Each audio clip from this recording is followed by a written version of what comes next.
지금 제일 시장에서 문제가 일어나고 있는 것은 대부분 그냥 나오시거든요. 아, 그래요? 그 이후에 버는 돈으로는 굉장히 좀 어려움을 겪을 수밖에 없어요. 어쨌든 이제 나이가 많으신 분들의 채용이 어쩔 수 없는 추세라는 것은 시장도 조금 인정을 하는 것 같아요. 지금 아시겠지만 우리나라 중위 연령, 그러니까 그렇죠. 나이대로 일률로 줄을 세우면 제일 중간에 있는 분이 지금 46세가 좀 넘어갈 거예요. 네. 이제 이 정도 연령대 50대 이 정도를 고용하지 않으면 사실 그 일자리를 채우기가 되게 어려워지는 부분은 있는 것이죠.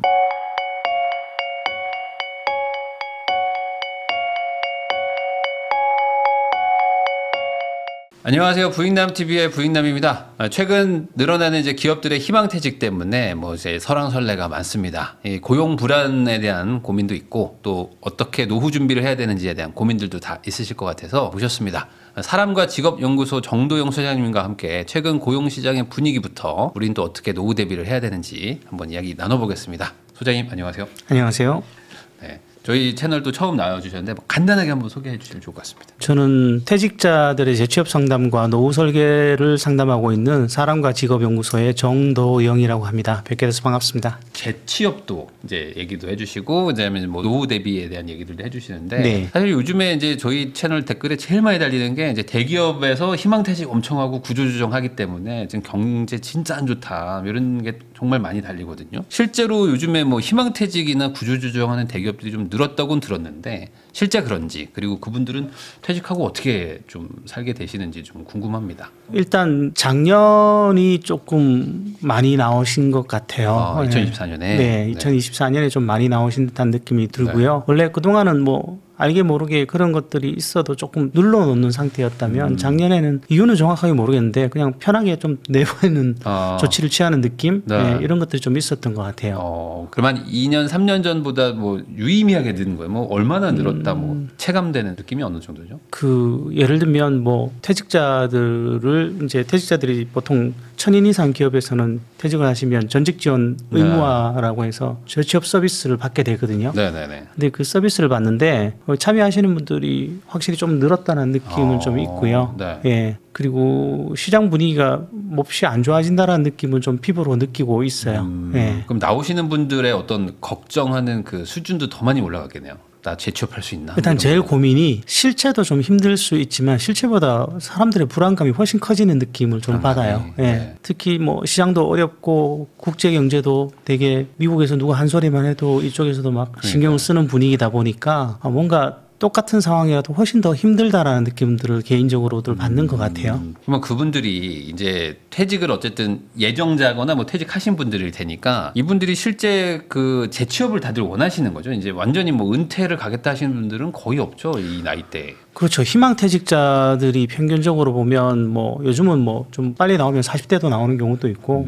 50대가 중심일 텐데 예, 그 나이에 쉬겠다라는 사람은 거의 없죠. 일단 뭐 좋은 조건으로 나오더라도 퇴직 위로금을 좋은 조건으로 받고 나오더라도 어쨌든 일은 계속하고 싶어 하시는 분들이 대부분인데 제일 시장의 고민은 결국 그건 것 같아요. 사람들이 원하는 만큼의 충분한 좋은 일자리가 충분히 공급되지 않는다라는 거. 예. 그러면 그분들이 원하는 어떤 뭐 막연하지만 대략적인 그 워너비 그 소득이든 직군은 뭐예요 보통? 근데 현실은 뭔지 이렇게 비교해 주시면 좀 좋을 것 같거든요. 기본적으로 대기업 퇴직자들이 가장 많이 가고자 하는 건 관리직인데 지금 시대의 일반적인 관리직들의 포션이라고 해야 될까요? 그 비중은 굉장히 낮아진 것 같아요. 이제 관리자들이 그렇게 많이 필요한 시대도 아니고요. 그래서 뭐 극단적으로 얘기하면 전에는 뭐 대기업 나오시면 중견 중소기업에 뭐 차부장을 간다든지 임원을 가신다든지 이런 경우가 굉장히 흔했었는데 지금은 그것이 꽤 귀한 자리가 돼버렸죠. 그러면은 그런 걸 원하지만 실제로 가시는 재취업 어떤 뭐 직군은 그러면 현실적으로는 어딘가요? 55세 퇴직자를 기준으로 했을 때 55세에서 64세 퇴직자를 기준으로 했을 때 가장 많이 움직이는 진로는 단순 노무로 나와 있어요. 단순 노무? 뭐 경비, 미화, 네네네. 주차 관리, 하역 작업 같은 것들, 배송 관련 작업 이런 것들이 다 포함이 된다라고 보시면 될 것 같아요. 그러면 보통 나름 그래도 뭐 어떤 뭐 관리 직급이셨으니까 이제 또 관리 직군을 원하셨을 텐데 사실은 이제 거의 몸 쓰는 쪽으로 가니까 완전히 그동안 하셨던 거랑 좀 다른 길을 가는 분들이 많네요. 대기업에서 경력 관리를 잘했던 분들이면 사실은 한 번쯤 기회는 맞이할 수 있을 건데 지금 제일 시장에서 문제가 일어나고 있는 것은 퇴직하셨는데 경력이 그렇게 관리가 잘 돼 있는 것도 아니고 그렇다고 막 단순 업무로 빠지기에는 너무 애매한 케이스에 있는 분들이 있죠. 이런 분들이 준비를 좀 하고 나오셨으면 되는데 네. 대부분 그냥 나오시거든요. 아, 그래요? 예, 머리로만 걱정을 하는데 네. 뭘 특별히 대비해서 하다못해 자격증을 딴다든지 네. 어떤 준비를 한다든지 이런 부분이 좀 소홀해진 채로 그냥 나오시는데 그렇게 나오시면 사실은 내가 시장에 내밀 카드가 없어요. 잘 아시겠지만 우리가 청년기에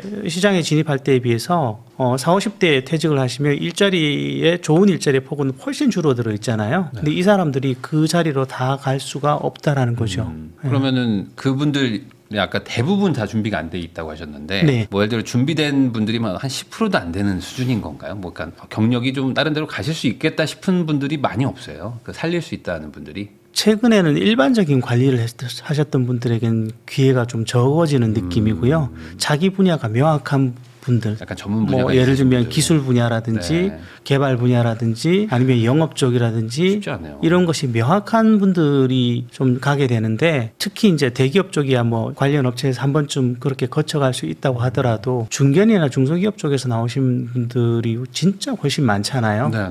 근데 이분들에겐 사실 소위 관리형 일자리라는 것이 굉장히 어려운 뭐 도전이 되는 거죠.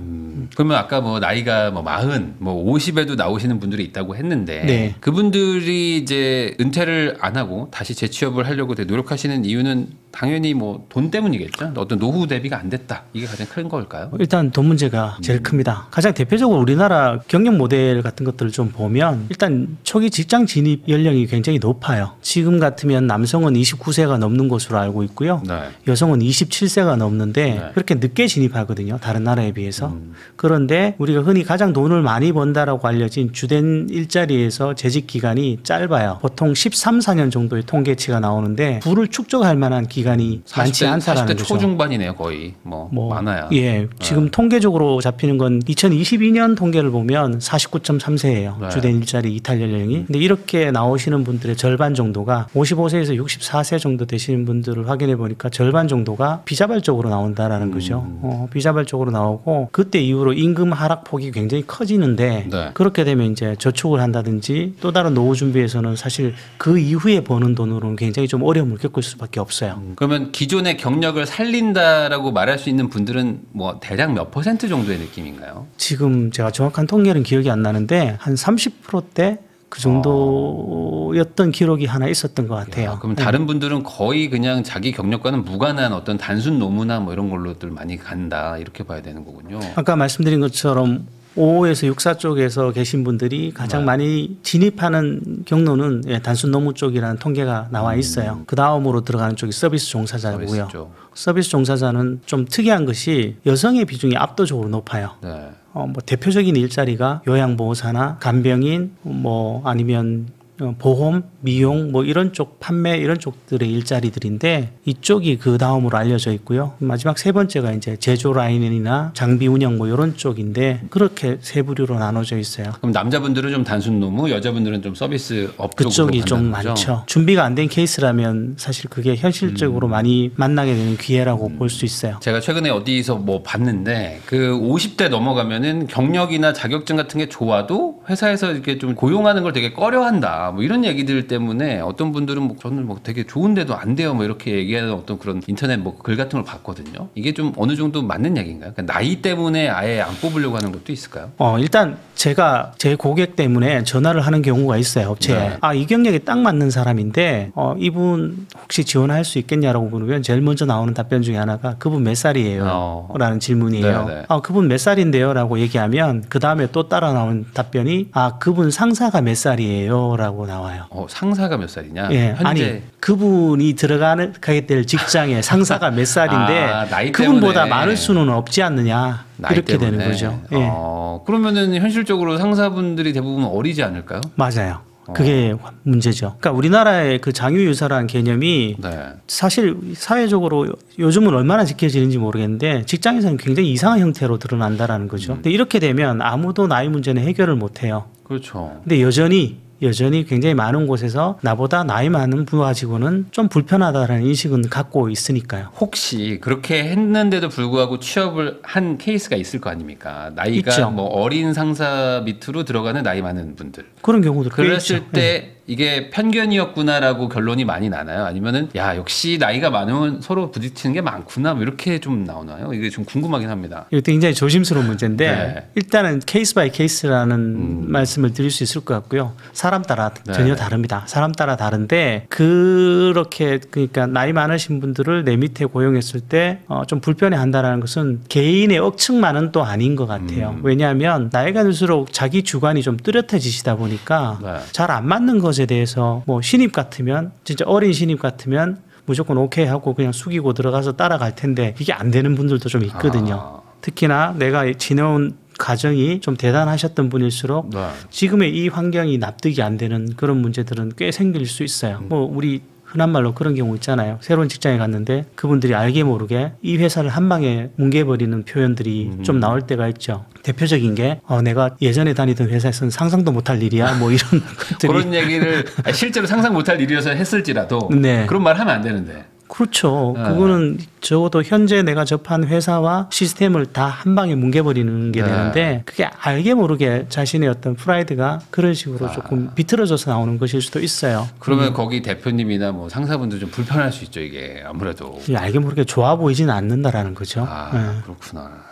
그러면 이게 우리나라만의 문제가 아니면 우리나라 문화가 좀 유독 좀 이래서 그런 거라고 보세요. 이걸 어떻게 해결을 할 수 있나요? 제가 해외를 많이 돌아다니는 사람이 아니라서 근데 네. 이제 캐나다에 이민 간 친구가 있었어요. 네. 그래서 그 친구가 지금 일을 하고 있는데 제가 68년생이니까 지금 일을 하고 있는데 여전히 뭐 일을 잘 구하길래 제가 물어봤죠. 야, 너 그 일 구하는 거 어렵지 않아? 그랬더니 여기는 그래도 내가 뭐 나이 때문에 일 못 구하고 그런 건 없어 이러더라고요. 그래서 이제 제가 열받아서 뭐 네. 노후 보장도 잘 되고 뭐 이렇다니까 네. 거기 나쁜 건 없냐 그랬거든요. 네. 그랬더니 여기 애들이 위아래가 전혀 없어 이러는 거예요. 위아래가 없다. 네, 그러니까 나이 많은 사람이 내 밑에 들어온 것에 대해서 큰 문제의식을 안 가지는 것 같아요. 어차피 그냥 뭐 나이 생각 안 하고 그냥 뭐 부하니까 부하 직원에 맞춰서 그냥 대한다. 그 일자리에 들어온 사람이니까 그 일자리 역할까지만 기대한다라는 거죠. 그리고 실제 하는 분도 뭐 그걸 당연히 받아들이고. 그렇죠. 이제 나이에 대해서 조금 더 존중받고 뭐 이런 분위기가 사실은 그쪽에서는 기본적으로 좀 희박하다라는 거죠. 그러면 어찌 보면 우리 이 문화권에서 일어날 수밖에 없는 쉽게 해결될 수 없는 문제라고 봐야 되겠네 이게. 일단 들어가시는 분들이 네. 그만큼 고생하셨으면 들어가셔서 나보다 나이 많은 사람을 뽑아줘야 되는데 그렇게 고생하고 들어가신 분들이 잘 안 뽑는다라는 본인이 거죠. 들어가도 안 뽑아요. 쉽지 않아요. 네, 굉장히 생각이 좀 열려 계신 분들이 아니시면. 그렇구나. 내가 들어가도 내가 나보다 나이 많은 사람 안 뽑는다. 다만 조금 긍정적인 것은 네. 어쨌든 이제 고령자 나이가 많으신 분들의 채용이 네. 어쩔 수 없는 추세라는 것은 시장도 조금 인정을 하는 것 같아요. 지금 아시겠지만 우리나라 중위 연령 그러니까 그렇죠. 나이대로 일률로 줄을 세우면 제일 중간에 있는 분이 지금 46세가 좀 넘어갈 거예요. 네. 그렇다면 이제 이 정도 연령대 50대 이 정도를 고용하지 않으면 사실 그 일자리를 채우기가 되게 어려워지는 부분이 있는 것이죠. 네. 그러니까 이제 이런 문화도 지금 어찌 보면 이제 과도기라서 그런 거지 또 시간이 지나면 좀 어느 정도 해소도 일부 되긴 되겠네요. 네, 기대하고 있습니다. 그렇지만 그런데 생각보다는 조금 느린 것 같아서. 그렇지만 내가 취업해도 나보다 나이 많은 후임을 잘 뽑지 않는다. 쉽지 않아요. 굉장히 열려 계신 분이 아니면 네. 이거는 그렇게 쉽게 결정할 수 있는 것은 아니죠. 저도 이해는 됩니다. 저도 회사 생활 해봤지만 이게 쉬운 얘기는 아닌 것 같긴 해요. 나보다 네. 뭐 한 살 정도 많아도 사실 좀 불편한데 막 한번 10살 많고 이러면은 나도 모르게 좀 이렇게 뭐라고 말 편하게 못 하잖아요. 그렇죠. 그게 우리나라의 좀 문화권의 그런 문제인 것 같기도 하고. 그러면 이제 퇴직을 하시면은 이제 두 번째로 걱정되는 건 어쨌든 취업을 해가지고 일하는 것도 중요하지만 그래서 내가 얼마 버냐 이것도 중요할 텐데 당연히 어떤 전성기 때 소득 대비는 많이 내려갈 수밖에 없겠죠. 통계로 보면 뭐 여러 가지 통계치가 좀 다른데 기본적으로 한 25%에서 한 40%대 정도로 감액이 된다라고 해요. 근데 이제 돈을 많이 버시는 분은 뭐 이 금액이 별로 크지 않을 수도 있지만 정말로 적게 버시던 분이 이 정도 퍼센티지로 감액을 맞으면 네. 생계 문제에 당장 위협이 되거든요. 네. 그 고민은 좀 있는 것이죠. 근데 그렇다고 뭐 급여를 높게 받을 방법은 없으니까 그러면 뭐 어떤 뭐 투잡이나 뭐 이런 것들은 뭐 하시는 개념인가요? 어떻게 하죠? 이 차이를? 그래서 대한민국에서 N잡이라는 개념이 있잖아요. 네. 그 N잡을 제일 많이 하시는 분들이 60대이긴 하세요. 결국 생계 문제가 해결이 안 된다라는 거죠. 일을 여러 개 가지는 것으로 좀 극복을 하고 계신 것 같은데 사실 이건 뭐 그렇게 바람직한 현상은 아니죠. 그렇다고 해서 또 고소득 일자리가 또 많으면 좋겠지만 그게 또 쉽지 않기 때문에 결국엔 N잡으로 좀 풀고 있다. 네. 사실 제일 좋은 것은 금액이 꺾이더라도 네. 유사한 일을 할 수 있는 일자리가 많았으면 좋겠는데 그런 자리 자체가 그렇게 많지 않아요. 소위 전문성을 실현할 수 있는 그만한 일자리들이 네. 특히 중장년에게 아주 특별한 노하우를 가진 케이스가 아니면 그런 일자리들이 제공되는 경우가 흔하지는 않다라는 거죠. 그러면은 이 방송 보시는 분들 중에 뭐 이제 뭐 30대나 뭐 아니면 뭐 40대 초반 정도 되신 분들 이런 분들도 많은데 이분들 입장에서는 아까 말씀하신 대로 이제 준비 안 하고 나오시는 분들이 너무 많다고 하셨으니까 네. 어떤 준비를 하는 게 좀 좋을까요? 일단 자기 경력을 좀 선명하게 만들 필요가 있어요. 네. 적어도 이 사람의 이력서를 보면 이 사람이 뭐의 전문가다, 어떤 특정 분야의 선수다, 뭐 이런 느낌은 줄 수 있게 네. 경력 관리를 할 필요가 있다라는 거죠. 그리고 그런 경력 관리를 증명할 만한 것들 필요하다면 자격증을 업그레이드 한다든지 네. 또는 학위를 업그레이드 한다든지 이런 노력들이 좀 필요하죠. 그러면 대부분의 사람들은 그런 좀 선명함이 좀 부족한 이력서를 가지고 나오시더라라고 좀 반대로 생각할 수도 있겠네요. 시장에 워낙 그런 대기 인력들이 많을 때 이 사람들 중에서는 내가 이런 부분에서 명확히 더 뛰어나요라고 제시하는 것이 그렇게 쉬운 것은 아니죠. 그래서 뭐 이력서도 조금 더 신경 써서 쓰게 되는 것이고 그 면접에서도 그런 부분을 조금 더 명확하게 강조를 할 필요가 강점이 있죠. 있는 네. 그런 부분을 좀 강조를 해야 된다. 좋은 자리는. 네. 네. 정도영 소장님하고 이야기 나누고 있는데요. 그러면 이제 또 좀 여쭤볼 게 공백 기간에 어떤 문제도 있을 것 같아요. 왜냐면 원래 첫 취업하려고 준비할 때도 한 1, 2년 휴학하고 막 이렇게 쉬면 너 이때 뭐 했니 막 면접 때 막 물어보잖아요. 그렇죠. 그런 거랑 똑같이 재취업 때도 좀 공백기가 좀 중요할까요? 굉장히 중요하죠. 특히 이제 보통 이게 이제 퇴직 때 실업급여 문제하고도 좀 맞물리는데요. 네. 보통 우리나라에서 비자발적으로 퇴직하신 분들은 실업급여를 먼저 떠올리시죠. 네. 그리고 왠지 그 돈은 다 받아야 될 것 같다는 생각을 하시는 것 같아요. 네. 근데 경력이 좋으신 분들은 그 실업급여를 다 받으면 특히 뭐 40대 이상 퇴직자만 해도 6개월 이상 최장 9개월까지인데 그 정도를 다 받으시면 경력 손상이 훨씬 더 커질 수 있다는 거죠. 지금 시장의 최대 고민은 내가 그 일을 못할까 봐 걱정을 하는 게 아니거든요. 시장에 나랑 비슷한 대기 인력이 너무 많다라는 거예요. 네. 그런 상황에서 6개월 혹은 1년 이상의 공백 그 정도면 거의 치명타라고 봐야 돼요. 치명타요. 6개월은 모르겠는데 1년은 거의 치명타일 거예요. 보통 그래도 일을 뭐 수십 년 하셨으니까 네. 약간 일종의 안식년처럼 약간 좀 쉬면서 조금 나도 좀 이렇게 재충전하고 뭐 여행도 좀 가고 네. 그 다음에 취업해야지라고 생각할 수도 있는데 그러시면 안 된다. 너무 길면 안 된다는 거죠. 거의 급여 협상력을 다 잃는다고 봐요. 저희들은. 그 정도예요. 예, 그때는 주는 거 아무거나 받아야 되는 상황이 되는 거죠. 가끔 그런 분들이 계세요. 뭐 나 퇴직했어요. 그러면서 인터넷에 올리시고 네. 1년 동안 여행 갔다 오시고 네. 또 좋은 곳에 재취업하시고. 근데 그런 분들은 제가 궁금해서 한번 파보거든요. 웬만한 경력들이 아니세요. 어차피 그냥 네. 내가 언제든지 일할 수 있는 사람. 네, 정말 드문 케이스들이고요. 네. 또 젊은 케이스들이고 중장년층에게는 이거는 굉장히 위험한 도박일 수 있어요. 우리가 쉬고 있는 동안은 네. 날마다 내 경력이 조금씩 부서져 나간다라고 보시면 되세요. 아예 안 쉬어야 되는 수준인가요? 아니면 그래도 뭐 왜냐면 또 한 20년 일했는데 네. 다음 주에 다시 일하라고 하는 건 좀 약간 심정적으로 좀 안 좋을 수 그렇죠. 있으니까. 제가 추천드리는 것은 통상 3개월에서 6개월 정도 사이를 많이 추천드려요. 그 안에는 취업을 다시 해야 된다는 거죠. 네, 3개월이면 실업급여도 조기 재취업 수당이라는 걸 받을 수 있고요. 네. 6개월 정도 지나면 일반적으로는 정상 취업이라고 얘기를 해요. 근데 우리가 이제 직장에서 많이 지쳤다라는 느낌을 받는 것은 대부분 제대로 신경을 끊고 쉬어보지 못했기 때문에 그렇죠. 휴가를 가더라도 휴가 내내 회사 생각하는 분들이 되게 있죠, 많잖아요. 있죠. 가자마자 이 일 해야 될 텐데 뭐 이런 걱정들 때문에 사실은 신경이 안 끊어지니까 쉬는 게 아니죠. 그런데 이제 퇴직하시면 사실상 완전히 끊어진단 말이죠. 네. 그렇게 해서 한 석 달 혹은 6개월 정도면 웬만하면 컨디션 돌아오세요. 근데 이제 퇴직 전에 너무 쉬고 싶다는 마음 때문에 네. 아예 한 1년 쉴 거야 이렇게 덤비시는 경우들이 있거든요. 이런 분들의 특징이 어디로 가야 될지를 잘 안 정해놓고 쉬어요. 생각보다 굉장히 오랜 시간이 걸리는 상황이 벌어지는 거죠. 그리고 이제 만약에 1년이 넘어가 버리면 이제 그거를 이제 복구하려고 다시 재취업 노력하는 게 더 어려워지기 때문에 너무 길면 또 안 되겠다. 그렇게 할 수 있겠네요. 거의 어려워요. 웬만하면 기존 경력 회복은 어렵다라고 보셔야 될 거예요. 생각보다 이제 이런 거에 대한 관념이 없는 분들도 많았을 것 같거든요. 저도 뭐 전혀 생각을 못 했기 굉장히 때문에. 많죠. 특히나 최근에는 젊은 층들은 이제 퇴직을 무서워하는 분들이 아니에요. 근데 그 카드가 결국 나이가 조금씩 들어가고 경력이 고착될수록 나한테는 타격이 훨씬 심하게 올 수 있다라는 거죠. 그러면 결국에 이렇게 오래 쉬면은 경쟁자들이 계속 나오기 때문에 말 그대로 퇴직자가 더 늘어나기 때문이라고 이제 너무 쉬면 안 된다고 말씀해 주셨는데 실제로 그러면 경쟁이 치열한 수준이 어느 정도인지를 좀 얘기해 주시면 좋을 것 같아요. 5, 60대들의 재취업 경쟁률. 한 10대 1 느낌인가요? 너무 세요. 단순한 얘기인데 그런 얘기 좀 들을 때가 있어요. 저는 이제 상담 현장은 계속 지키고 있는데 그런 고민을 하시는 분들이 있죠. 이제 취업 포털 사이트에 애매한 일자리가 최저임금 비슷하게 나왔어요. 근데 이 일은 제가 해도 충분히 할 것 같아요. 어떤 여성분이. 그래서 한참을 고민하다가 회사 직원 수도 뭐 10인 미만이고 너무 적어 보이는데 그래도 이렇게라도 한번 다시 해보자 이러면서 떡 지원을 했거든요. 근데 클릭하자마자 지원자 수 75명 뭐 이렇게 뜨는 거죠. 그러면 이제 순식간에 기운이 꺾이시는 그런 상황들이 벌어지는데 생각보다 나랑 비슷한 내가 괜찮아 보이는 일자리는 남도 괜찮고요. 그래서 그 경쟁이 되게 격화되기도 해요. 그러면 재취업 일자리도 완전 양극화 개념이라고 봐야 되나요? 안 하는 데는 아예 사람을 못 구하고 모든 것이 양극화한 것 같아요. 일자리도 되게 심하죠. 여전히 우리 한쪽에서는 굉장히 사람들이 부족합니다. 예를 들면 식육 가공, 뭐 최근에는 요양보호사도 마찬가지고 간병인, 식당 할 거 없이 전부 다 사람 못 구해서 난리거든요.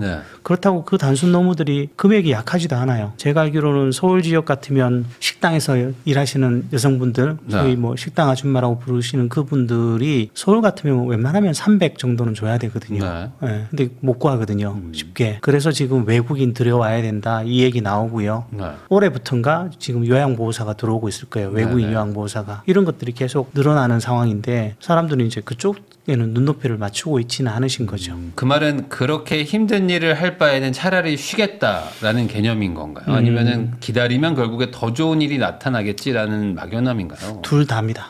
제가 보기에는 둘 다인 것 같고요. 조금 더 젊은 축은 공부를 하면서 기다린다든지 이런 선택지를 노리는 것 같고요. 중장년 같으신 고령 쪽에 계신 분들은 아유 차라리 그러니 놀겠다 뭐 이런 식인 거죠. 아니 그래도 그 경제적인 문제는 분명히 있으실 텐데 일단 뭐 최저임금 수준이면 아르바이트를 해도 비슷하니까 그런 부분도 좀 있는 것 같고요. 그러느니 그냥 차라리 그냥 단기 알바 같은 거 하면서 그냥 버텨보자 그렇게 생각하시죠? 다는 아닌데 직업시장이 되게 복잡해요. 예를 들면 몸이 안 좋아서 좀 순간적으로 몸이 좀 안 좋아서 쉬시는 분도 있고 일단 급하니까 뭐 들어는 가는데 들어갔다가 조금만 이상해도 아유 차라리 나오지 뭐 이러면서 나오시는 분들도 많고요. 특히 지금 중장년 시장에서 가장 저희들이 고민하는 문제 중에 하나는 재취업도 재취업인데 들어갔다가 바로 나오시는 분이 그렇게 많아요. 사실은 일자리가 열악하다라는 증거일 수도 있는데 어쨌든 이게 시장에서는 문제로 불거지고 있는 상황이니까요. 그러면 그냥 그래 뭐 노는이 한번 들어가 보자 했지만 생각했던 것보다 너무 힘들고 그럴 수 있죠. 이 돈 받고 이거는 아닌 것 같아라는 생각을 많이 하신다는 거죠. 중소기업이 사실 큰 돈을 줄 만한 여건은 안 되니까요.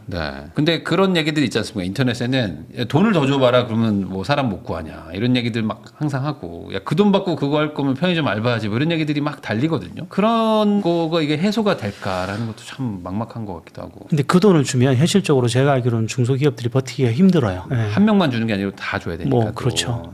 그래서 모든 중소기업들이 다 그런 것은 아닌데 굉장히 열악한 한계에 몰려 있는 중소기업들이 워낙 많다 보니까 이거는 사실 제도적으로 좀 지원이 되지 않으면 쉽지 않은 문제이긴 합니다. 일본 같은 경우는 제가 알기로는 가장 급여가 높았던 시기가 1997년 신입사원들의 급여가 제일 높았던 시기가 1997년 정도로 알고 있어요. 그때 이후로 계속 예컨대 대졸 초임의 경우는 그 수준을 잘 못 넘어가는 것으로 알고 있는데 지금 모르겠습니다. 지금 모르겠는데 일본이 임금이 교착 상태라는 건 꽤 오래전부터 얘기가 나왔었잖아요. 그 대신 이제 일자리는 훨씬 구하기가 쉬워요. 구인 배율이라는 게 있어요. 그건 뭐냐면 사람 한 명당 일자리가 몇 개인가라는 것인데 일본은 인당 지금 2.38인가 2점이 넘어가요.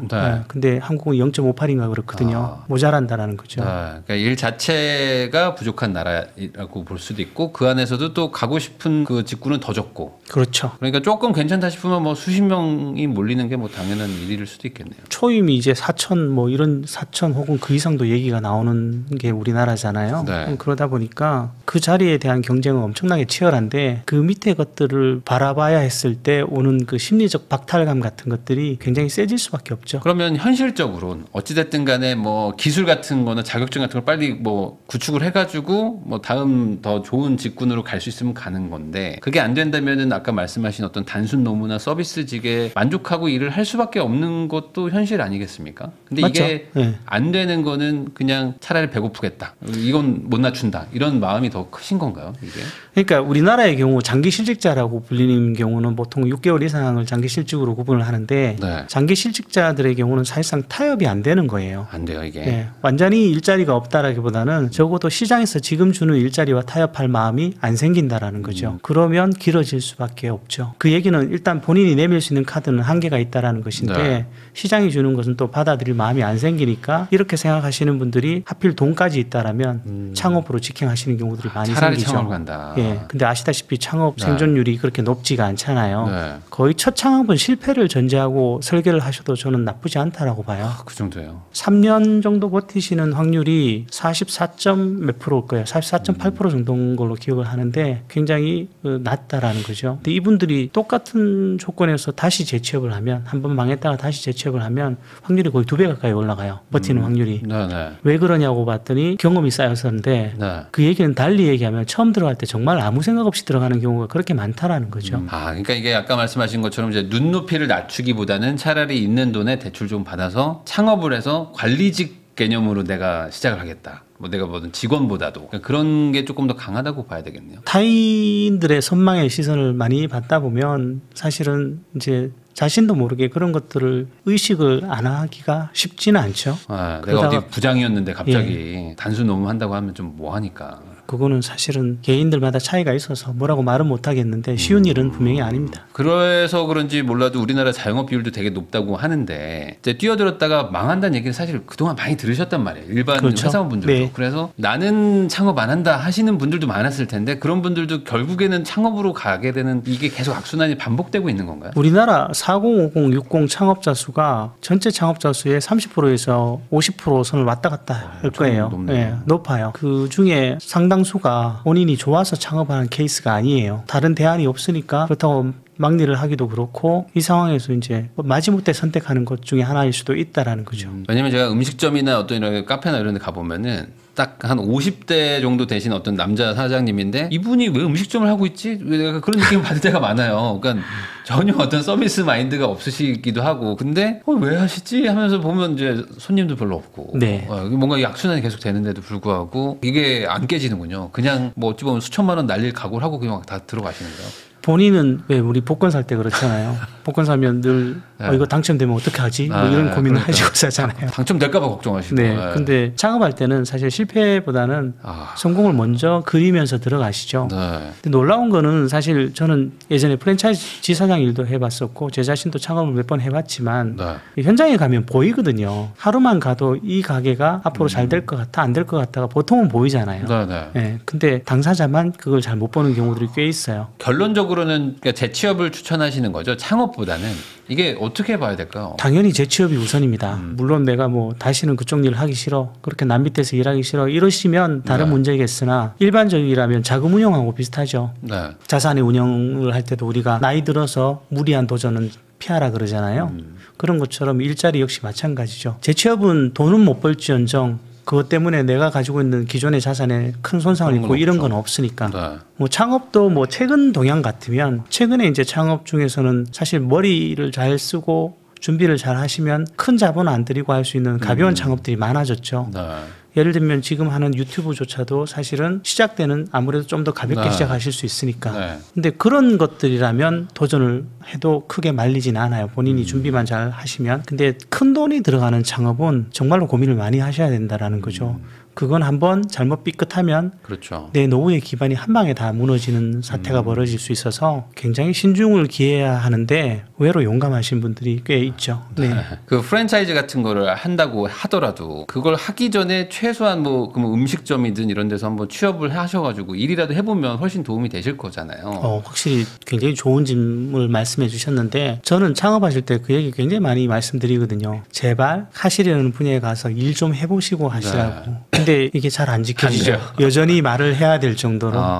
왜냐하면 그렇게 했을 때 내가 일하려는 곳에서 쉽게 일자리가 나오지도 않고 어떤 경우는 돈 주고 일하는 경우도 있거든요. 네. 그렇더라도 이게 창업 실패는 최소 몇 천에서 많게는 억 단위로 날아가게 되는데 네. 그걸 감안하면 충분히 해볼 수 있는 과정이라고 저는 봅니다. 그럼에도 불구하고 그분들한테 이렇게 말씀하시면 안 하시는 이유나 어떤 뭐 왜 그러시는 거예요? 뭐 체면일까요? 뭐 아니면 뭐 굳이 내가 뭐 그렇게까지 해야 되나? 뭐 이런 건가요? 뭘까요? 일단 중장년들의 경우는 자기 생각이 확고하신 경우가 많으세요. 이거 좀 여담인데요. 제가 예전에 상담했던 분 중에 창업을 안 하시는 게 나을 것 같은 분이 한 분 계셨었어요. 저는 사실 상담하는 사람은 대놓고 이렇게 하세요 저렇게 하세요 못 하거든요. 네. 창업에 대해서 다시 한번 고려해 보시면 어떨까요? 라고 약간 네. 간접적으로 네. 좀 말렸어요. 근데 몇 번을 해도 계속 하시겠다고 하시더니 어느 날 저한테 오시더니 창업 안 하겠대요. 저는 그동안 제 노력이 이제 빛을 발하는구나. 네. 좋아서 그랬더니 어떻게 그렇게 결정을 하셨어요? 그랬더니 전 보러 갔는데 하지 말랬대요. 전 보러 가서 네. 네. 그것도 믿는 분들이 있거든요. 네. 그래서 뭐 역시 어쨌든 말리는 게 맞았다라는 생각이 들더라고요. 네. 진짜 말리길 잘했네요. 그래도 그런 분들은 정말 말려야 되잖아요. 메뉴 선정도 전 보고 하시는 분들도 있거든요. 그런가요? 약간 물이 잘 맞는다 그러면 약간 국수하시고 이런 분들이 있으니까. 생각보다 이게 진짜 창업은 취업보다도 훨씬 더 난이도가 어찌 보면 어려운 건데 되게 쉽게들 생각하시는 것 같아요. 저는 창업을 여러 번 했지만 저도 요식을 했던 적이 있습니다. 근데 그때 제가 든 생각은 만약에 이런 일을 하는 사람이 돈을 번다라면 돈을 쓸 시간이 없기 때문에 돈을 버는 걸 수도 있겠다라는 생각이 들었었습니다. 굉장히 일반적이라면 재취업 때보다 훨씬 많은 노동 시간을 들이게 되죠. 자기 사업은. 네. 그래서 보통 뭐 원래 일하던 것보다 돈 더 번다고 해가지고 야 축하한다고 하면은 야, 일하는 시간이 2배다 막 이런 얘기 하시거든요. 네, 주말도 맞아요. 안 쉰다 막 네. 이렇게 하셔요. 그래서 창업하실 때 자기 시간을 좀 가지기 위해서 창업한다라는 분이 계시면 이건 말려야 되는 거죠. 창업은 자기 시간이 없다. 그러면은 결과적으로 중장년층은 지금 취업하려고 해도 이게 경쟁도 세고 치열하고 하다 보니까 가능하면은 이제 현업에 있을 때 이렇게 이직 개념으로 좀 잘 가면 좋을 것 같긴 한데 그렇게 할 수 있는 방법이나 뭐 어떤 효율적인 어떤 팁 같은 게 있을까요? 일단 저는 그 얘기 많이 드려요. 사례를 들어 말씀드리는 게 나을 것 같은데 아주 오래전 얘기입니다. 네. 아주 오래전 얘기인데 한 외국계에서 희망퇴직에 대한 상담을 좀 진행해 달라는 얘기를 들었어요. 그래서 갔더니 그 명단을 나눠서 주시더라고요. 네. 그래서 이쪽은 웬만하면 퇴직을 좀 하시는 걸로 이렇게 미리 사전에 네네. 이쪽은 A그룹 B그룹으로 이쪽은 웬만하면 딴 생각하지 말고 근무나 할 수 있게 10년도 훨씬 지난 일입니다. 네. 그러니까 뭐 그 당시에는 그런 일을 했는지 뭐 지금 같으면 이게 문제가 될 일이죠. 근데 재미있는 것은 나가길 희망했던 분들은 전부 다 여기다 뼈를 묻겠다 그랬고요. 그냥 뭐 물러주기를 원했던 분들은 나가고 싶대요. 그래서 내가 나가면 시장 가치가 어떻게 될까요?를 물으시더라고요. 그때 들었던 생각이 이건 결국 떠날 수 있는 사람만 머물 수도 있겠다라는 생각을 하게 됐습니다. 철학적이지만 맞는 얘기 같습니다. 그러니까 이직을 위한 준비를 충분히 한다라는 것은 시장에서 자신의 경력 가치를 그만큼 만든다라는 것이고요. 그렇게 만들어진 사람들이 조직 내에서도 훨씬 더 길게 근무할 가능성이 높다라는 거죠.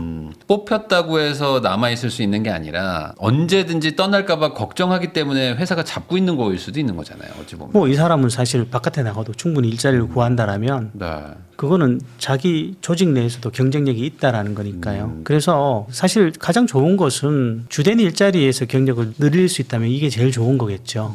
그러려면 결국 시장 바깥에서든 내부에서든 경쟁력을 가질 수 있어야 되는데 그런 준비를 해주시면 될 것 같아요. 결국에는 그 업계든 그 회사에서든 잘하는 수밖에 없다. 내가 잘하고 열심히 하고 있어야지만 다른 길도 좀 열린다. 이렇게 봐야 되는 그렇죠. 거예요. 기업이 냉정하잖아요. 예전처럼 뭐 이제는 뭐 가족 같은 회사 이렇게 얘기하는 것도 드물지만 분명한 것은 이제 철저한 계약 관계가 된 것 같아요. 서로가 필요 없을 때 개인도 조직을 버리듯이 조직도 개인을 버리는 그런 세상이 좀 된 것 같아요. 이게 옳다라는 것은 아닌데 부정하기 힘든 사회 현상이 아닌가 싶어요. 결국에는 경쟁력을 확보하는 수밖에 없다. 일자리에서는 그렇죠. 그렇게 정리할 수 있겠네요.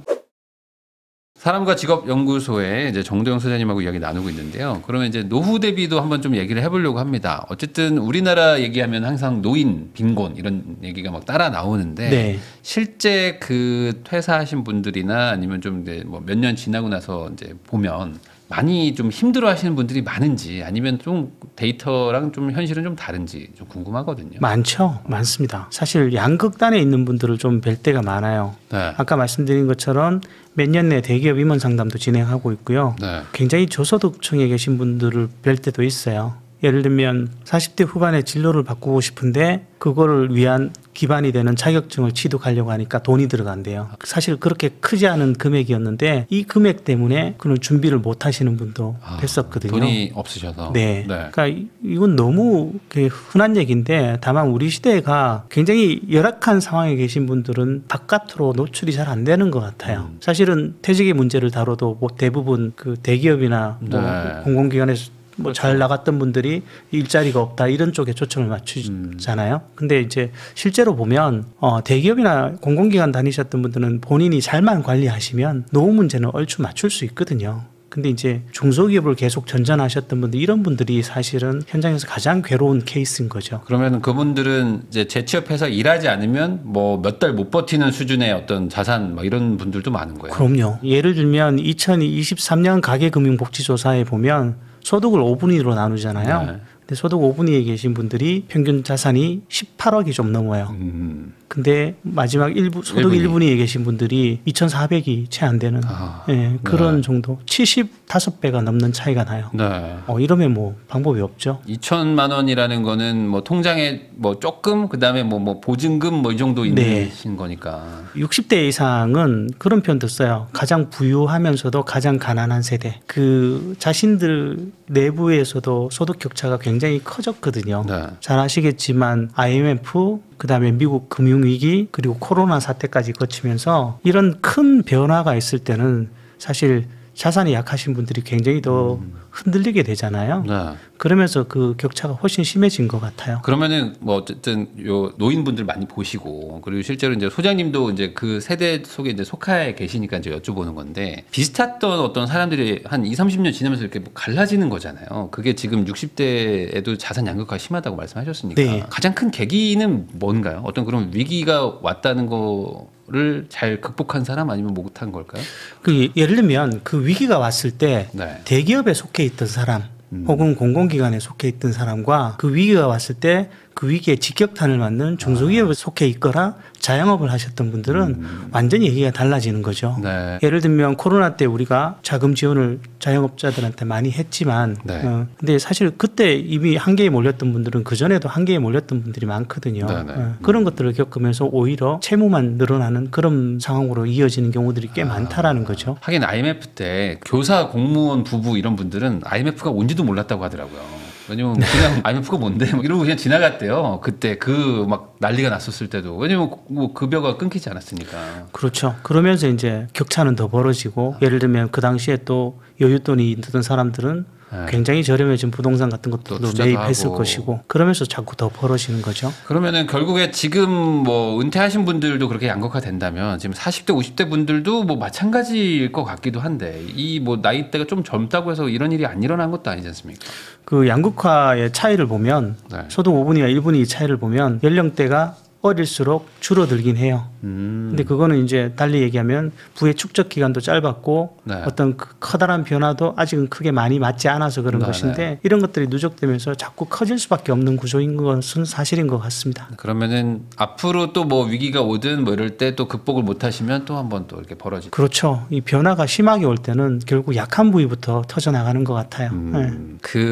저희는 또 부동산 얘기 많이 하는 채널이니까 우리 채널에 댓글 달리는 거 보면은 그래도 노후 준비는 집 한 채 이런 게 있고 야 이제는 끝났다 뭔 집 한 채냐 뭐 미국 주식이나 뭐 달러나 이런 거 가지고 있어야지 이러면서 맨날 싸우거든요. 지금 은퇴를 하시거나 아니면 하시기 직전인 분들이 집에 대한 어떤 사고 방식은 어때요? 이 집은 꼭 하나 있어야 된다 뭐 이런 건가요? 아니면 이것도 팔아서라도 뭐 사업에다 뭐 쓸 수 있다 뭐 이런 걸까요? 저도 뭐 부동산 때문에 부익남 채널도 보고 다른 채널 좀 볼 때가 있습니다만은 이제 제일 고민인 것은 부동산이면 그래도 어떤 흐름이 좀 꾸준해야 되는데 이 논조도 굉장히 빠르게 바뀌는 것 같아요. 불과 한두 달 전까지만 해도 집 가진 사람은 다 망했다. 맞아요. 뭐 이런 것들이 자꾸 나와서 굉장히 좀 불안하기도 했고 그랬는데 결국 예전만큼의 어떤 그 신뢰를 가지기는 좀 힘든 것 같아요. 부동산에 대해서. 예전만큼 압도적 뭐 지지 이런 건 아니다. 무조건 가면 돈 벌어. 이런 분위기는 분명히 아닌 것 같고요. 이제 하우스푸어란 말도 나오잖아요. 결국 노후 준비에서 이제 사람들이 현금 흐름이 중요하다는 건 많이들 인지하는 것 같고요. 여전히 분명히 최근에 화제가 되고 있는 똘똘한 한 채라는 그 단어는 유효한 것 같긴 합니다만은 결국 그거조차도 현금 흐름이 없다라면 그걸 다운사이징 하든 뭐 어떻게 해서든 결국 규모를 줄이고 내가 필요한 금융자산을 확보하는 쪽에 훨씬 더 초점이 맞춰지는 것 같은 분위기이긴 합니다. 그러면은 뭐 항상 그런 것들 궁금해 하시거든요. 은퇴할 때 최소한 이 정도는 좀 모아놔야 좀 마음이 편해진다. 뭐 최소한의 뭐 노후 대비 자산 뭐 이런 기준도 있을 텐데 보면은 사람들이 제일 많이 얘기하는 숫자는 하나예요. 많으면 많을수록 좋다. 뭐 이런 것들도 있지만 구체적인 수치로 얘기할 때 가장 빈번하게 나오는 숫자는 10억입니다. 10억 정도. 예, 보통 60세에서 뭐 한 85세 정도 이렇게 감안했을 때 약간의 인플레이션 감안하고 생활비 한 300에서 350 이 정도 감안하면 대충 그 언저리인 것 같은데 문제는 이 자산 10억의 기준이 대한민국 전체 기준으로 보면 상위 10%거든요. 상당히 높은 거죠. 굉장히 높은 거죠. 예. 문제는 이제 나머지 90%의 박탈감이라는 것은 더 심해질 수밖에 없는데 아무래도 이런 것들이 현실적으로 개인을 누르면서 끝없이 돈에 대해서 고민하는 그런 구조로 가게 되는 것 같아요. 예. 그러니까 10억의 기준은 10억이면은 일을 해도 되고 안 해도 되고 정도를 말씀하시는 거죠. 예. 그 이하는 이제 일을 좀 같이 병행을 하셔야 되는 거고. 사실은 저도 뭐 그 돈에 관한 영상을 올렸던 적이 있는데 20억 갖고 있어도 불안해요. 30억도 안 돼요. 뭐 이렇게 올라오는 경우도 되게 많습니다. 저 50억밖에 없어 이런 분들도 있어요. 걱정이라고 막. 애 키우고 어떻게 하냐고 뭐 이런 걱정하시는 분들 있어요. 그러니까 상대적인 거긴 하지만 그래도 이제 전문가 입장에서 봤을 때 10억 정도면 일을 안 할 수도 있겠다. 제가 보는 관점은 아니고요. 그러면 수많은 사람들이 보는 관점이 그 정도 금액에 맞춰져 있는 것 같아요. 소장님이 보셨을 땐 그래도 저는 훨씬 적어도 된다라고 생각해요. 저는 한 5억 정도도 괜찮지 않나라는 생각이에요. 5억의 일을 약간 병행하는 정도면. 그렇죠. 당연히 일은 병행해야 되는 것이고요. 사실 5억도 뭐 우리나라 평균치로 보면 아마 그게 전국 자산 평균이 아마 4억 후반대 5억 정도 맞습니다. 순자산 기준으로 그 언저리일 거예요. 그렇다면 중간은 간다라는 건데 나머지 분들도 굉장히 많다라는 거잖아요. 예. 근데 거기에서 이제 연금 준비를 얼마나 했느냐, 근로를 언제까지 할 수 있느냐, 얼마나 상대적으로 높은 급여를 유지할 수 있느냐, 뭐 이런 것들이 그것들만 좀 잘 돼도 충분히 커버는 가능하다라고 보는 거죠. 우리나라 그래도 자산의 거의 80% 가까이가 부동산에 들어가 있기 때문에 사실 어떤 집을 가지고 있느냐, 뭐 집을 뭐 몇 채로 쪼개고 가지고 있느냐 이런 것 때문에 또 인생이 막 바뀌기도 하거든요. 그렇죠. 근데 최근에 보면은 요즘에 막 많이 나오는 게 이제 전원주택 샀다가 뭐 경매에 당해서 뭐 3분의 1 토막 나고 뭐 이런 얘기들이 막 나오면서 지금 은퇴 직전이신 분들은 이제 전원주택은 안 산다 이런 얘기들도 많거든요. 실제로 그 약간 노인 세대분들이 생각하는 전원주택 이런 것들에 대한 어떤 이미지는 어떻게 달라졌을까요? 궁금합니다. 여기. 일단 제가 상담해 본 바에 따르면 남성들은 전원주택에 대한 로망이 좀 있는 것 같아요. 네. 그런데 그 대부분 아내의 반대로 걸리죠. 근데 저 역시 개인적으로 말씀드리자면 저도 자연 풍광을 좋아하고 아내에게 그런 얘기를 한 적이 있어요. 우리 시골 가서 살까? 살자. 그랬더니 아내가 그런 얘기를 하더라고요. 당신이 전기 나가면 고칠 수 있고 여름에 잔디 깎고 그런 거 다 할 거냐고. 가만히 생각해 보니까 저는 자연만 좋아하지 전원에서 살 능력은 안 되더라고요. 여행 정도만 가끔씩. 그러니까 저 같은 사람은 휴양림을 가는 게 맞고요. 저는 시골에서 생활하는 것과 맞물린 거라면 그쪽 출신이 아니시라면 사실은 권하고 싶지는 않아요. 우리가 잘 드러나지는 않았지만 제가 아는 한 귀농귀촌은 성공 케이스보다 실패 케이스가 더 많은 것으로 알고 있거든요. 그저 표면적으로 잘 안 드러날 뿐이지. 그래서 내가 뭐 시골에 대한 확고한 신념이 있다. 또는 내가 그쪽 출신이고 여전히 나의 친인척들이 거기 살고 있다. 뭐 이런 경우라면 모르겠으나 시골로 내려가는 것은 단단한 결심도 충분히 좀 필요한 것 같고요. 그럼 아내분들은 좀 많이 거부하는 그런 분위기가 좀 있다. 이렇게 봐야 되나요? 좋아하겠어요. 아니, 제가 옛날에 강원도에서 일했던 적이 잠깐 있었는데 건설 현장에 있을 때 거기에 그 민원인 분 한 분이 계셨는데 남자분이셨는데 한 60대 후반 정도 되셨거든요. 근데 수원 분이시래요. 근데 아내분하고 둘이 와서 살다가 아내분은 4개월 만에 수원으로 가시고 자기만 지금 1년 반째 살고 있다고. 그러니까 뭐 부인과 떨어져서 혼자 그렇게 지내시는 경우도 있는데 그걸 좋아하시진 않았는데 그냥 네. 집은 샀고 아내는 절로 갔고 저는 그것도 별로 권하고 싶지 않아요. 왜냐하면 그러시다가 진짜 떨어지는 경우가 생기거든요. 그래서 자기도 돌아가야 되는데 고민하시면서 이렇게 상담을 하셨던 적이 있었거든요. 민원으로 오셨다가. 그렇죠. 네. 그게 벌써 10몇 년 전 얘기인데 그 이후로도 계속 남자분들은 원하지만 여자분들이 잘 원하지 않는다. 네, 사람마다 다른데 아무래도 여성의 경우는 좀 더 현실적인 분들이 많으시니까. 네, 맞아요. 여자분들은 나이가 들면 들수록 점점 더 이렇게 사회성이 높아지시고 남자분들은 좀 고독하게 혼자 있으려고 하는 것 같기도 하고. 그래서 엄밀하게 얘기하면 제가 그런 얘기 많이 드리는데 퇴직 이후에 예컨대 정년까지 갔다고 가정을 하면 저는 사실 여성에 대해서는 큰 걱정을 안 해요. 그냥 알아서들 재밌게 잘 사시거든요. 근데 평생 일만 해오신 분들이시면 사실은 그분들의 마음이 일은 더 하고 싶지 않다는 마음이 있는 건 알겠으나 막상 그걸 떠났을 때 뭘 하시고 계실 거냐라고 물으면 대답 못 하시는 분들이 너무 많거든요. 취미도 없다고 그러시고 막 그런 그렇죠. 분들 많으니까. 그러면은 그 전원주택 말고 실버타운에 대해서는 사람들이 좀 어떻게 생각하시나요? 제가 이거는 전제를 좀 깔게요. 제가 사실 뭐 실버타운에 대해서 전문가도 아니고 다만 이제 저도 이제 나이가 그런 쪽으로 가고 있으니까 감안해 보면 전 두 가지가 좀 걸려요. 일단 기본적으로 고비용이라는 것이 좀 걸리고요.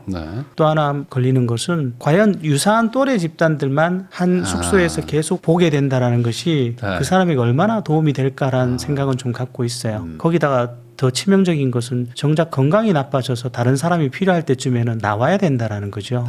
그런 것들을 감안하면 저는 약간 회의적이긴 한데 그럼에도 불구하고 또 인기는 좋아서 대기하시는 분들도 많다라고 하대요. 여기도 양극화입니다. 네, 개인들의 차이가 좀 있는 것 같으세요. 그러니까 동년배들이 같이 모여 있는 게 마냥 좋지 않을 수도 있다. 저는 굉장히 다양한 사람들을 많이 만날 수 있는 게 노년에는 훨씬 좋은 선택이 아닌가 싶긴 해요. 맞아요. 그래서 외국 같은 경우에는 이제 청년 세대 뭐 아이 키우는 집과 이제 노인 세대를 같이 막 병합을 해가지고 뭐 애들도 봐주기도 하고 조그마한 마을처럼 만드는 경우들도 좀 있는데 그런 거에 대해서도 아마 좀 뭐 정책적으로 하려고는 하지만 아직은 뭐 그런 건 아직 뭐 초기 단계니까 안 되고 있는 것 같긴 합니다. 그러면 이제 실버타운을 희망하시는 분들은 어쨌든 간에 나름 연소득이나 뭐 배당이든 뭐 월세든 뭐 받는 게 있으시니까 갈 거 아니에요. 그렇죠. 뭐 자산을 막 깎아가면서 가시는 분들은 많이 없으니까. 그럼 반대로 그런 노후 대비라는 건 결국에 자산도 중요하지만 매달 들어오는 현금 흐름일 텐데 이 현금 흐름 만드는 거를 다들 걱정하시잖아요. 뭘 보통 추천하세요? 그래도 제가 많이 다루는 영역이 생애 설계라는 영역인데요. 노후에 어떤 삶의 각 측면을 돌아보고 어떻게 살아야 되는가를 고민하는 거예요. 근데 그 중에서 재무와 관련된 부분에서 가장 흔히 얘기 나오는 건 세 가지예요. 노후에 어떤 수입 창출이 중요한데 자산 기준으로 접근하면 대한민국의 대다수가 그 노후 준비를 못하는 게 돼요. 근데 현금 흐름의 창출로는 조금 맞출 수 있거든요. 그 현금 흐름의 창출과 관련해서 보통 세 가지를 가장 많이 얘기해요.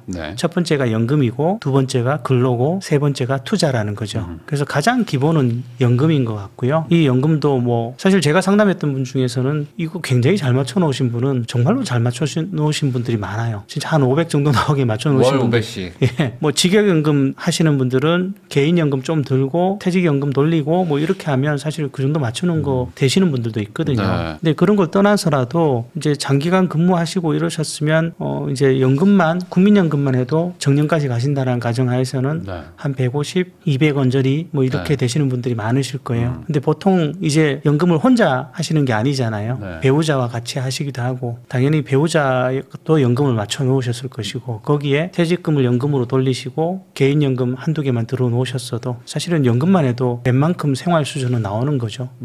예를 들어 뭐 한 달에 300이 필요하다? 그럼 조금만 더 맞추면 되는 거니까 거기에 이제 가능하시다면 근로를 좀 권해드리기도 해요. 왜냐하면 수많은 전문가들이 퇴직 후 일에 대해서 자꾸 얘기하는 것은 정년 언저리 예컨대 50대 이후에 퇴직을 했다고 치면 50대 60대까지 일을 해온 사람들에겐 그게 상대적으로 제일 쉬운 선택지이기 때문에 그래요. 제가 보기에는 그 정도까지 일해오신 분들이라면 노는 게 더 어려워요. 그것도 잠깐 놀 때 재밌지만 계속해서 놀라 그러면 정말로 힘들거든요. 잘 놀지도 못할 뿐더러. 그래서 근로는 꼭 같이 가져가셨으면 좋겠고요. 투자는 여기 투자 전문가가 계시니까 제가 언급할 바는 아닌데 저는 아주 상식적인 차원에서 접근하자면 모르면 손 떼셔도 된다라고 해요.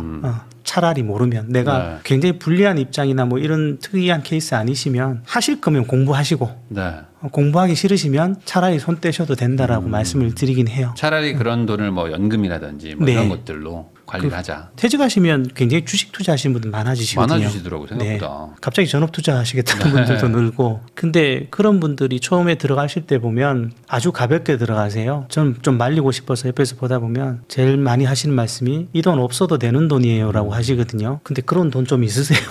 그런 마음으로 시작했다가 네. 이제 이 돈 살리기 위해서 이제 그렇죠. 물 타고 그러면서 하잖아요. 자꾸 막 늪에 빠지듯이 그렇게 네. 들어가시는데 좋은 케이스를 많이 못 본 것 같아요. 적어도 뭐 장기 투자를 하고 뭐 우량한 주식, 배당 뭐 나름 합리적인 근거가 있는 인덱스 투자라든지 뭐 이런 네. 것들은 모르겠는데 매일 그 화면을 키시고 HTS를 키시고 매 시간 그걸 보고 계신 분들은 할 수만 있다면 다 말리고 싶어요. 그게 일을 안 하시면서 처음에 좀 놀고 쉬다가 이제는 뭔가를 해야 되니까 네. 또 이제 루틴하게 살던 버릇이 있어서 이게 딱 9시에 시작하는 또 주식을 자기도 모르게 삼성전자 얼마지 하면서 들어갔다가 이제 3시 반까지 깔끔하게 이제 약간 일하시는 거죠. 네.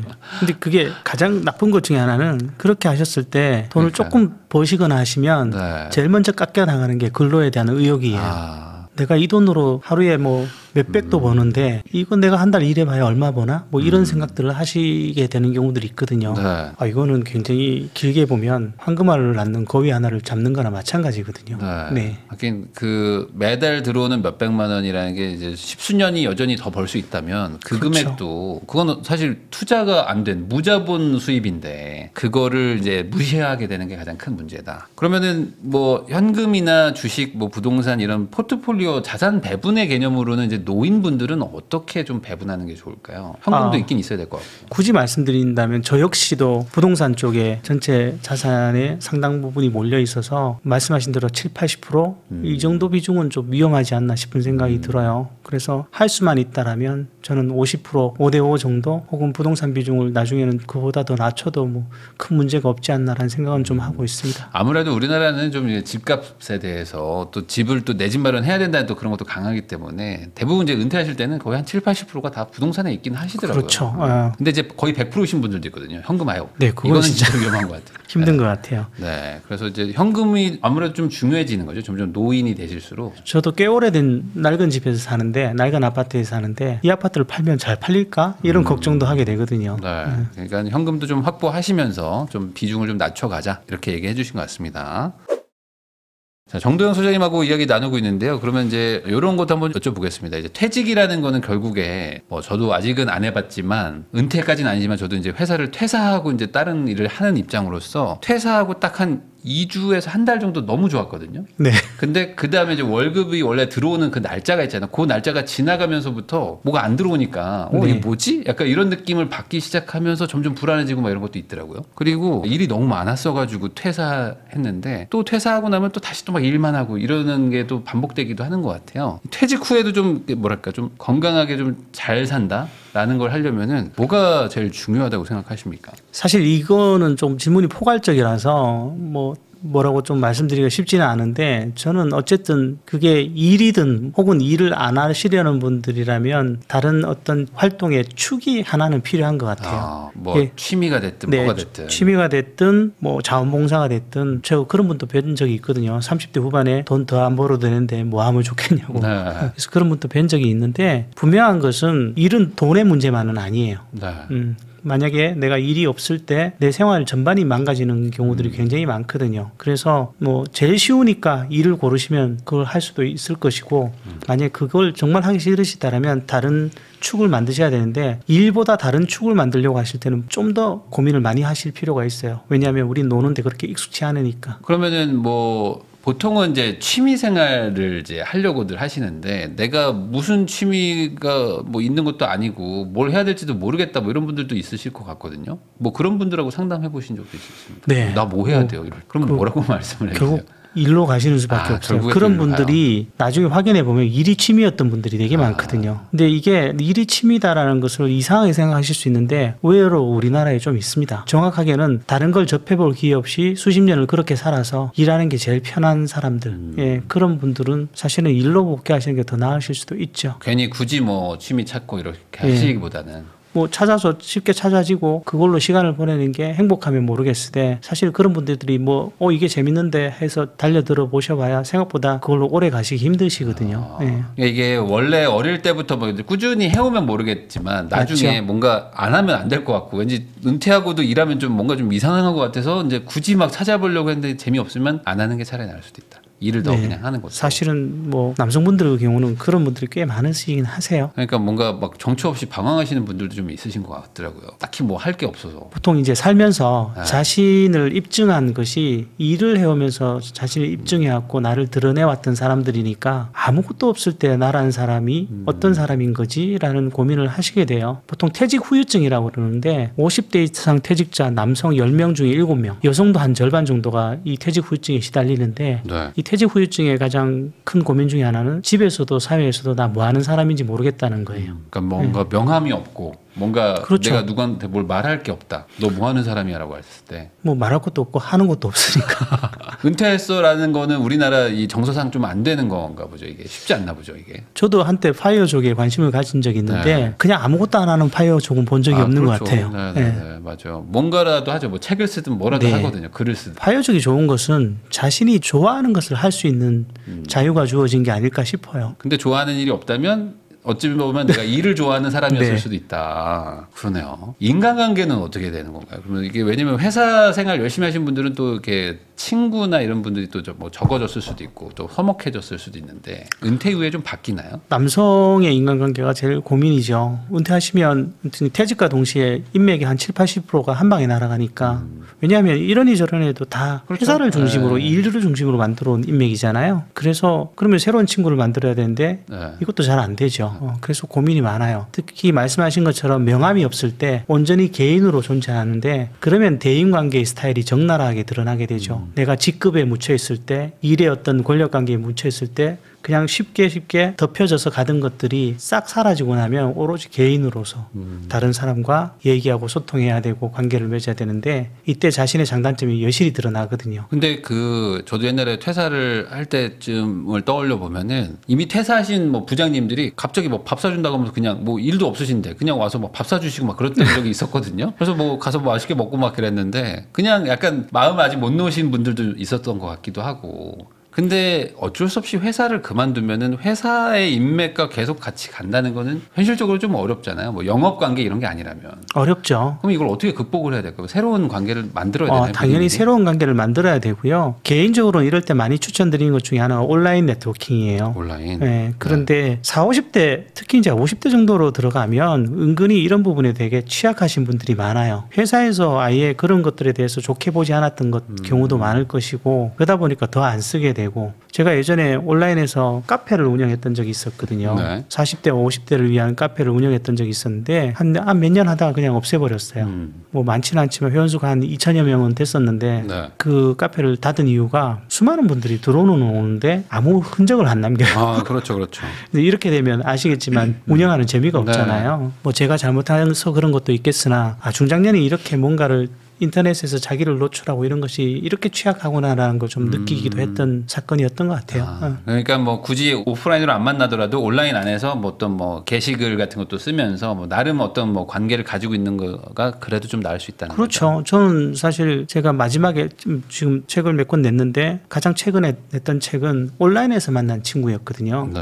그 친구가 글 올라오는 걸 보고 이 친구 글 너무 좋은데? 라고 해서 그 친구가 뭐 행사를 할 때 참여를 했었고요. 하필 또 저랑 동갑이라서 편하게 친구처럼 지내고 있는데 어떻게 또 평생의 친구를 얻게 된 거죠. 충분히 이런 것들이 가능한 시대고요. 간혹 그런 경우도 있죠. 이 사람을 이제 만나보고 싶다? 그럼 추적을 해서 이거 스토킹처럼 들리려나요? 아닙니다. 뭐 근데 이제 좋은 관계라는 것은 내가 좀 더 의욕을 내면 인터넷에서도 얼마든지 만들 수도 있다라는 거죠. 그러니까 너무 뭐 이렇게 뭐 취미를 막 굳이 막 일부러 막 오프라인에서 막 만들어 가지고 해봐야지라고 하다가 또 이렇게 지치시는 분들도 있는데 그게 아니라 온라인에서 내 관심사가 맞는 분들을 좀 찾다 보면은 또 거기서 또 친구를 만들 수도 있다. 네, 아무래도 시대가 가벼운 관계를 좀 선호하는 것 같고 네. 온라인에서 만나는 관계는 좀 더 가볍고 오히려 편견이 없는 관계가 많은 것 같아요. 그러면 또 이것도 한번 여쭤보겠습니다. 보통은 이제 은퇴 전에는 자녀들을 키우느라 막 정신없이 이렇게 막 시간이 흘러가는데 보통 은퇴쯤 되면은 자녀들도 이제 다 커가지고 이제는 약간 좀 부부끼리 뭘 해야 되고 뭐 이런 정도로 좀 인간관계 특히 가족관계가 좀 이렇게 많이 멀어지는 네. 것 같기도 한데 이 자녀들과의 관계는 퇴직 이후에 뭐 어떻게 좀 바뀌나요? 일단 사회 전면에서 한 발 좀 물러나셨듯이 자녀들과의 관계에서도 그들이 앞서서 뭔가를 할 수 있게 뒤로 한 발 정도는 빼주시는 게 좋지 않나라는 생각을 해요. 근데 이제 사회적으로 잘 살아오셨던 중장년이면 보통 자제분이 그렇게 하는 것이 흡족해 보이지 않으실 가능성이 높죠. 그럴 수 있죠. 네. 근데 사실 그 자녀들이 자기가 독립해서 뭔가를 할 수 있다는 것은 노후 준비를 하는 사람에게는 엄청난 축복이기도 해요. 뭐 이모께서 당신 자제분이 결혼하실 때 빨리 결혼해줘서 너무 고맙다라고 하는 걸 뵌 적이 있는데 그만큼 사실은 최근에 이제 노후 파산의 원인 중에 하나가 또 자녀 리스크이기도 하잖아요. 네. 그래서 그들이 이제 앞장서서 할 수 있게 표현이 좀 그렇습니다만 후방의 지원기지 역할 뭐 이런 것을 해보면 어떨까 싶어요. 네. 근데 이제 은퇴하고 또 오히려 막 자녀한테 집착하고 이러시는 분들도 있을 수 있을 것 같기도 한데요. 맞아요. 근데 그게 아까도 말씀드린 것처럼 본인이 잘 살아오셨던 분들 중에 좀 네. 그런 게 있는 것 같고요. 그리고 여기서 뭐 조금 다른 얘기일 수는 있는데 한 가지 꼭 언급하고 싶은 거는 자녀에 대해서는 내가 어느 정도까지 돈을 쓸 것인가는 기준을 좀 만들어 놓으시면 좋을 것 같아요.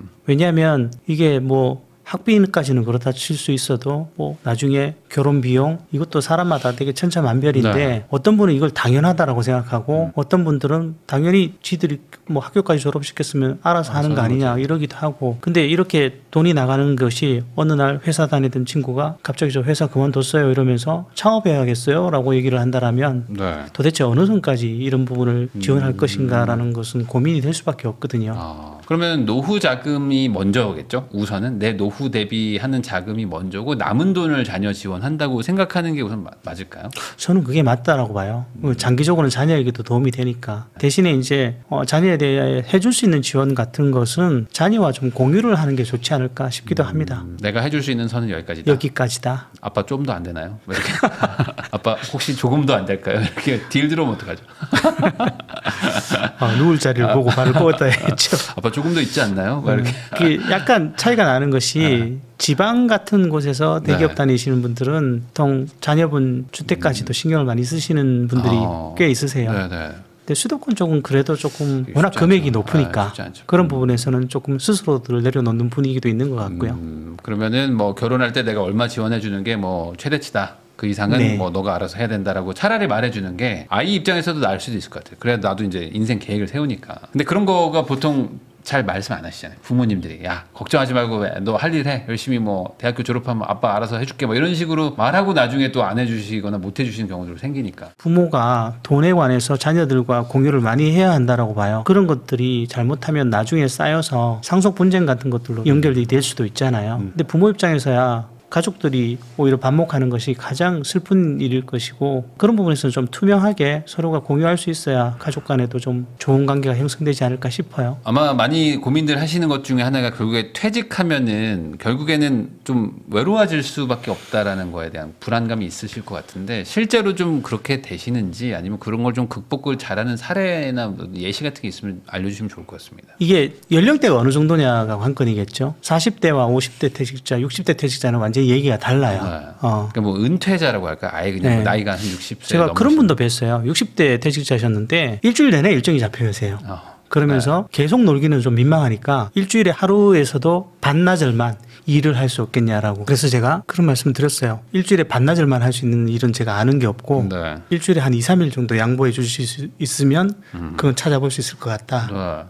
그렇게 해서 지금 노인 일자리라고 하죠. 그쪽에 있는 일자리를 연결시켜 드렸던 적이 있었어요. 그분 혹시 어떤 삶을 사셨길래 그렇게 바쁘신가요? 본인이 취미 부자셨어요.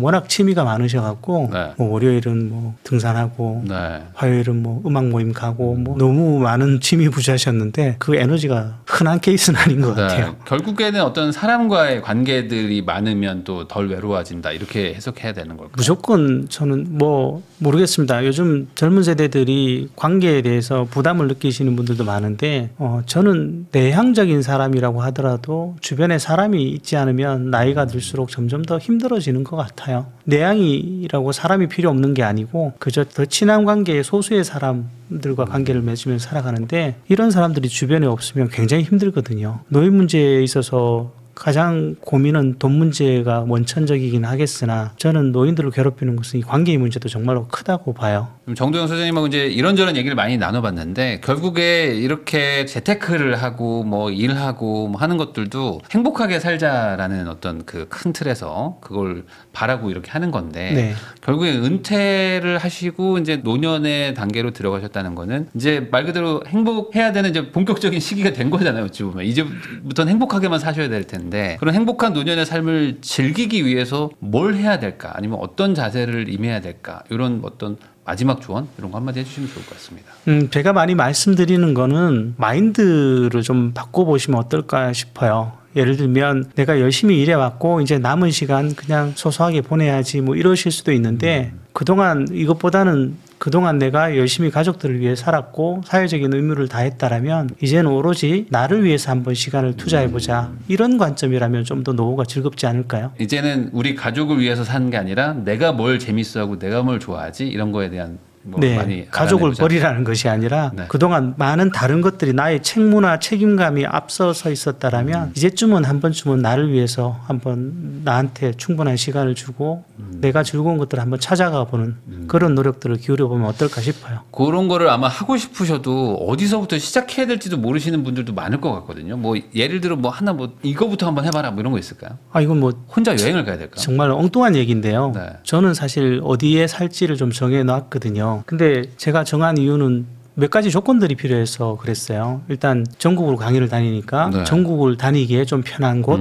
그리고 조금 더 자연 친화적인 곳 네. 그리고 개인적인 욕심으로 제가 야구를 워낙 좋아해서 프로야구 2군 경기장이 있는 곳 네. 이렇게 하니까 네. 경기도에서 나오는 곳이 빤해지더라고요. 네.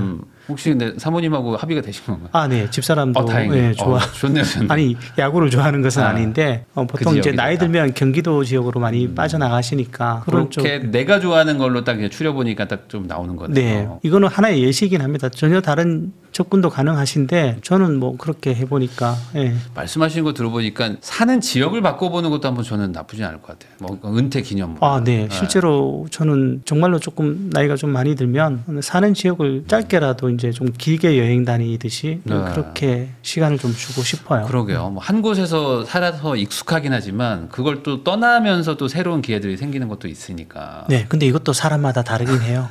익숙한 것이 훨씬 좋다는 분도 있고요. 그렇죠. 새로운 것에 대한 것들이 나를 조금 더 설레게 하는 분도 있을 것이라서 어쨌든 내가 좋아하는 게 뭔지를 찾는 것부터가 행복한 삶의 시작이다. 맞습니다. 그게 이제 결국 어떻게 살지의 출발점이 되는 거니까.